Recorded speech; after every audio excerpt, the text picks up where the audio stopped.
Hey folks, welcome to another episode of Project 100 twice. Behind me is the Garmisch Valley and the Zugspitz Massive, which is appropriate for this series because that's where my first 100k is going to happen, around that mountain behind me. In this episode I want to talk about my approach to training. I did the Zugspitz race last year, but I only did the 86k one, so I have to do half a marathon on top of that one. The good thing is doing that distance before, it helped me identify the problems in my training. So last year I trained a lot with distance. I ran long distances, at least for me.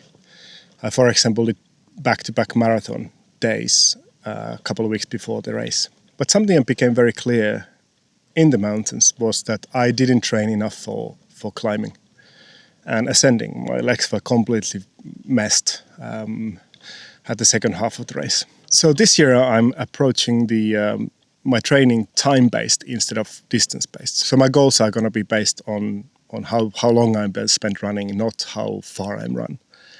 Because it's completely different to run on the hills, go up hills or down hills. The speed is completely different. You can't compare sessions with just the distance. Also, in my run training, I want to do more training here in the mountains, so I need to climb more hills.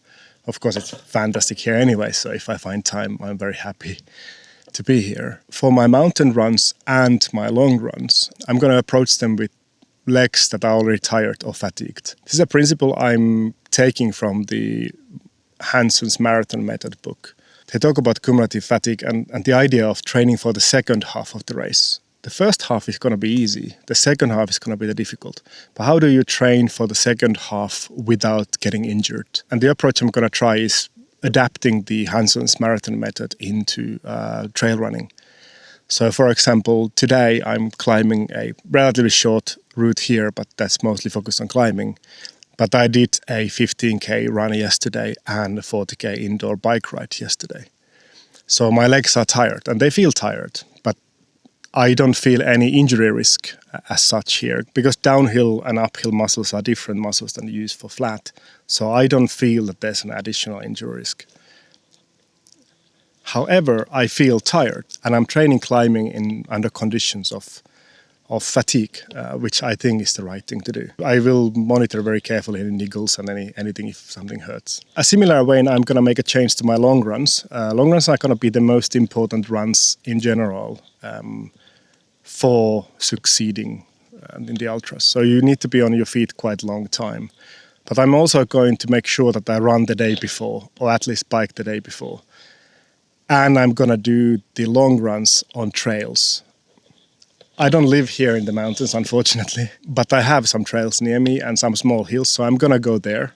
And I'm going to do some loops to get some elevation, some climbing every long run, at least towards the end of the long run. So with those changes, I hope to see much better performance on the hills and dying less early in the race. For climbing specifically, I will use Race Pace to track my climbing. That's a trail-focused sports tracking application and race planner. That will help me to really understand where I am in my plan. In my general fitness tracking, I will be using intervals.icu, which I've learned to love a lot. It's a bit nerdy interface. It takes a little bit of time to understand all the graphs and everything. But once you do, it starts to really help you. It's very easy to track, and with a glance you see where you are. You just need to make sure that one of the curves is on green and you're doing well. For trail running, it's super important to understand that there's multiple different sports in one. I keep saying it's like a triathlon, uphill, downhill, and flat running. But even the uphill parts are split into at least two different categories. There's these switchbacks in the Alps that are basically climbing up a wall. And those use completely different muscles than just a slope. Some slopes you run, some slopes you walk. In a race, probably most of them you walk. It's important to train all of those separately, at least track them separately. So I try to find a way how I can keep difference in those. And the third thing that I really need to change is training for eating. I need to find the food that really works for me. Last year I struggled since the first 20k. I couldn't eat any of my own food. I ate watermelons only. I think that's going to be a problem if 100k you can't eat anything else than watermelons. Anyways, that's all for this episode.